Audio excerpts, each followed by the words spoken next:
Hello दोस्तों, आज मैं फिर से एक इंटरेस्टिंग स्टोरी लेकर आया हूँ। ये स्टोरी एक ऐसे लड़की के बारे में होने वाली है जो मेंटल होती है और सेक्स करने के लिए हर दम तैयार होती है। आगे बढ़ने से पहले अगर आप हमारे चैनल में नए हैं तो चैनल को सब्सक्राइब कीजिए और बेल आइकन को ऑल पे सेट कीजिए, जिससे आपको हमारी हर एक वीडियो का नोटिफिकेशन मिलता रहे। मूवी के स्टार्टिंग में हमें ली नाम की एक लड़की दिखाई जाती है जो सारे काम मुंह से करती है और उसका बिहेवियर भी कुछ अजीब होता है। इस लड़की के बारे में जानने के लिए हमें 6 महीने पीछे जाना होगा। ली 6 महीने पहले एक मेंटल असाइलम से निकलती है जहां उसे उसकी माँ लेने आती है। इसके बाद ली अपने दी की शादी में जाती है और वहां अपने बीएफ के साथ एंजॉय भी करती है। फिर पापा से मिलने के बाद वो थोड़ी भावुक हो जाती है और फिर कमरे में जाकर खुद को चोट पहुंचाने लगती है। ली एक अजीब लड़की है जो कब क्या करने वाली है किसी को नहीं पता।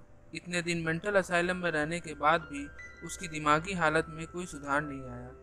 खैर, उसके माता पिता उसके अच्छे होने की कामना करते हैं।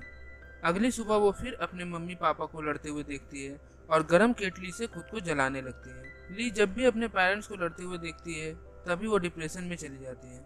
खुद को चोट पहुंचाने के नए नए तरीके ढूंढने लगती है। ली की माँ भी अपनी छोटी बेटी से परेशान हो जाती है। उन्होंने तो बड़ी बेटी की शादी करा दी, पर ली का क्या करे उन्हें समझ नहीं आ रहा था। खैर, ली की माँ वो सारी चीजें छुपा कर रखती है जिससे ली खुद को चोट पहुंचाती थी, पर उन्हें कहाँ पता था कि ली के पास एक बॉक्स है जिसमें वो छोटे छोटे नुकीले औजार रखी है, जिससे वो जब मन तब खुद को चोट पहुंचाती है और फिर मरहम पट्टी भी करती है।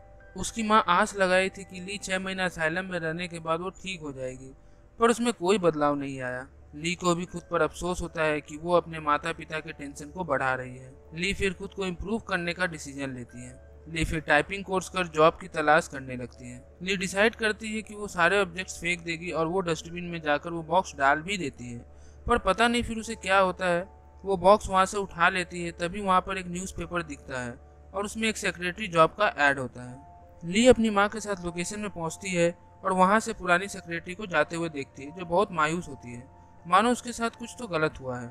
ली इन सब बातों को इग्नोर कर अंदर जाती है और ओनर, जिसका नाम ग्रे है, उससे जॉब के लिए रिक्वेस्ट करती है। ग्रे उसकी क्वालिफिकेशन देख उसे बताता है कि तुम इस जॉब के लिए ओवर क्वालिफाइड हो, तुम इस जॉब में बोर हो जाओगी, पर ली कहती है मुझे ये जॉब करना है।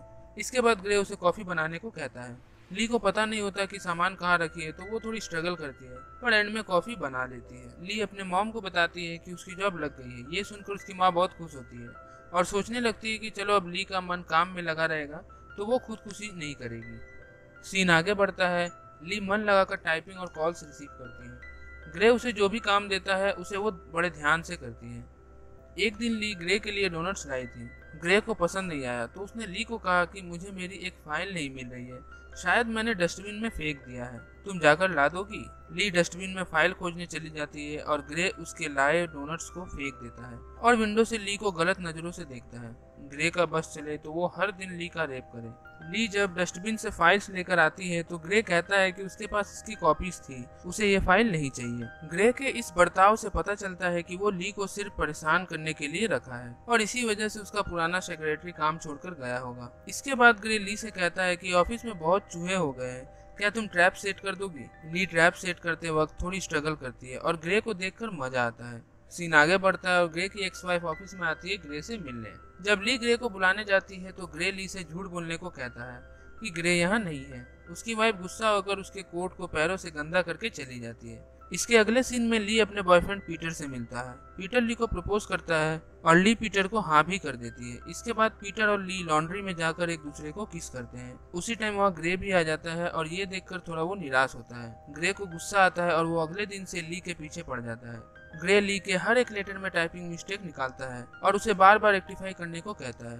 ग्रे के बर्ताव से ली को गुस्सा आता है और वो खुद को चोट पहुंचाती है, पर ग्रे उसे देख लेता है। ग्रे उसे समझाता है कि तुम मेरी ऑफिस की रिप्रेजेंटेटिव हो, थोड़ा अच्छे से ड्रेस्ड अप किया करो और टाइप करते वक्त पैरों से आवाज मत करो, खुद को बदलने की कोशिश करो और थोड़ा अच्छे से ऑफिस में रहा करो। इसके बाद हम ली को पीटर के घर में देखते हैं जहाँ पीटर की माँ कहती है कि पीटर सिर्फ तुम्हारी ही बातें करता है। अगले महीने पीटर की बहन की शादी है और हम चाहते हैं कि तुम्हारी और पीटर की शादी भी उसी दिन हो जाए। वैसे तो ली शादी के लिए हाँ कर देती है, पर वो अभी इसके लिए तैयार नहीं थी। सीन आगे बढ़ता है और ग्रे ली को उसके गलतियों पर ट्रेनिंग देता है और काफी कुछ सिखाता है। इसके बाद ग्रे ली को पास बिठाकर उससे पूछता है कि क्या तुम्हारा कोई बीएफ है। ली कहती है हाँ है। ग्रे पूछता है क्या तुम उससे शादी करोगी। इस पर ली शर्मा जाती है और ग्रे भी उससे कहता है कि मैं भी थोड़ा शाय हूँ और तुम मुझसे अपनी सारी बातें शेयर कर सकती हो, क्योंकि मैंने देखा है कि तुम नुकीले औजार से खुद को तकलीफ देती हो। ये करने से तुम्हारे दुख तकलीफ नहीं कम होने वाले।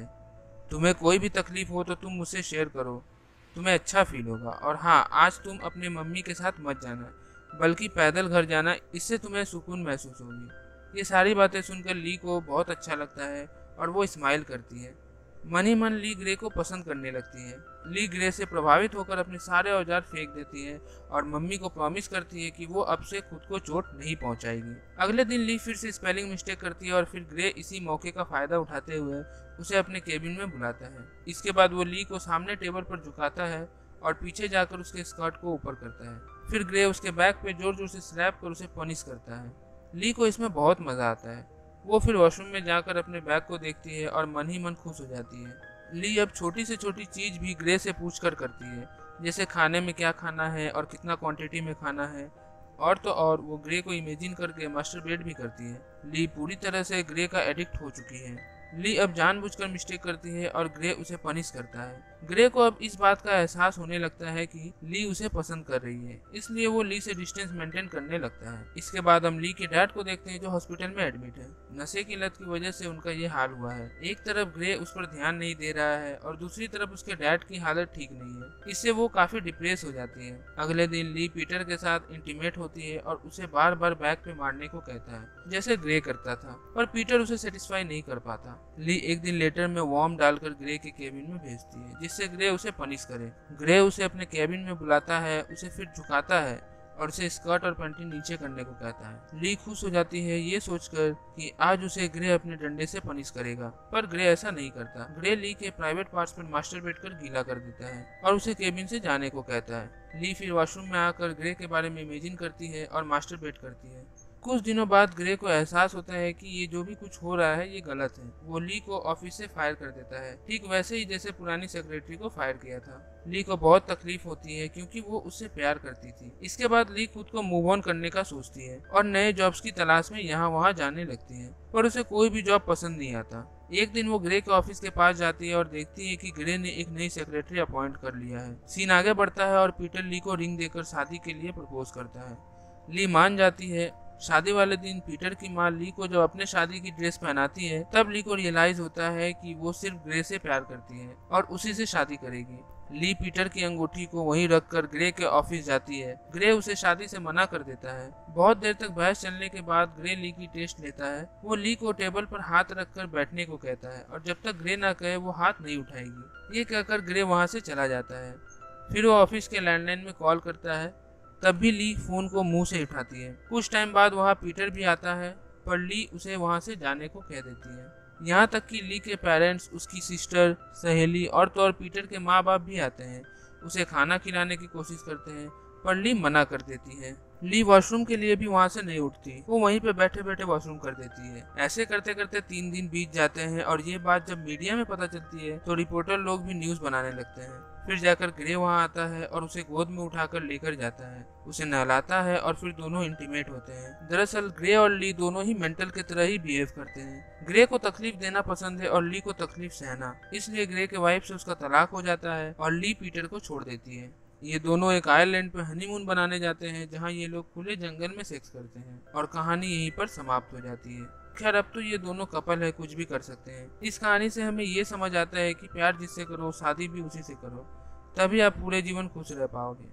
कहानी का एक्सप्लेनेशन आपको कैसा लगा कमेंट में जरूर बताएं। हम आपसे मिलते हैं अब नेक्स्ट वीडियो में, तब तक के लिए bye bye and take care.